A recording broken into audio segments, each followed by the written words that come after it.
Introduced bird species to Southern Africa, Part 2. House crows arrived in the mid-1900s to Durban, Maputo, Beira, and Cape Town. They were ship-assisted. In other words, they hitched a ride on ships between ports.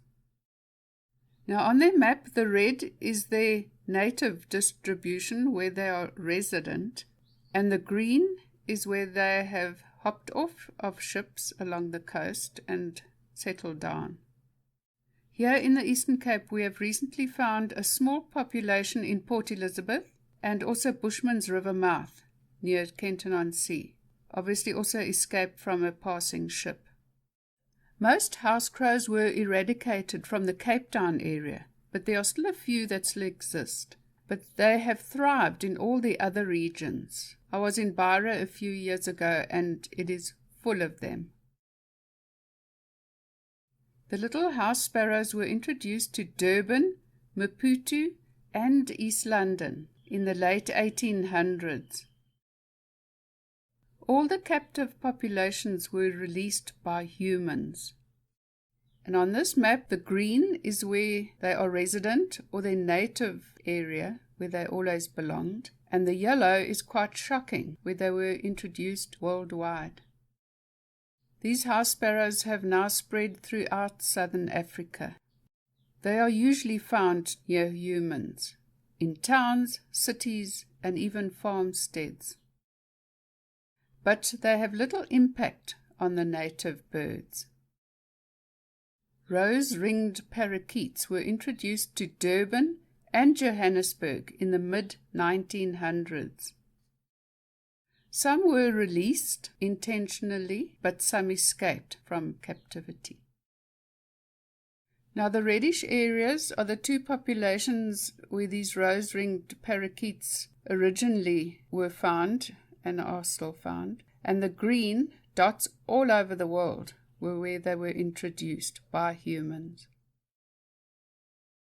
They have increased dramatically in population size in the areas where they were introduced, but they have not spread yet.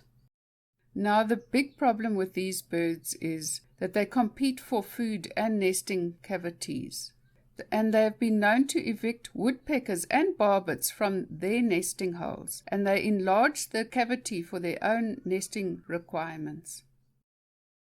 The rock dove was introduced in all major cities in the late 1800s. They are found in urban areas near people. Most were either released or they escaped from captivity.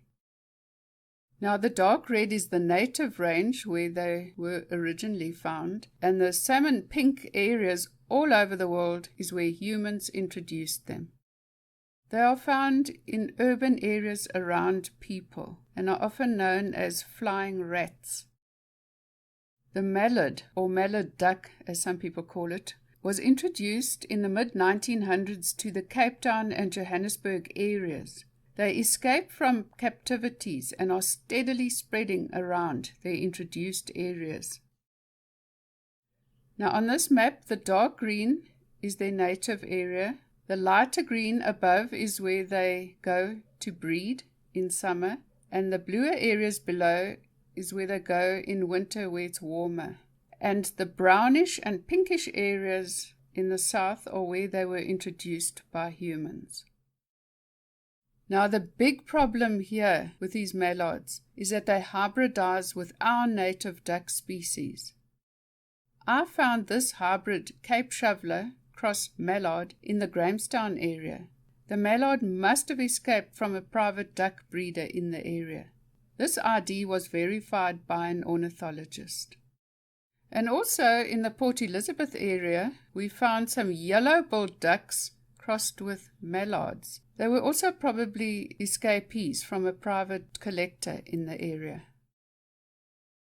And last but not least are the lovebirds that are in quite large numbers in the Cape St. Francis area and now also in the Bushman's River mouth area. Apparently both populations were released from aviaries when the owners died. They are becoming a problem because they breed extremely fast. Their numbers are increasing rapidly, and they also compete for nesting holes with our hole nesting birds, and they compete for food as well. Hope you enjoyed this video. Please like and subscribe and post any comments you have down below.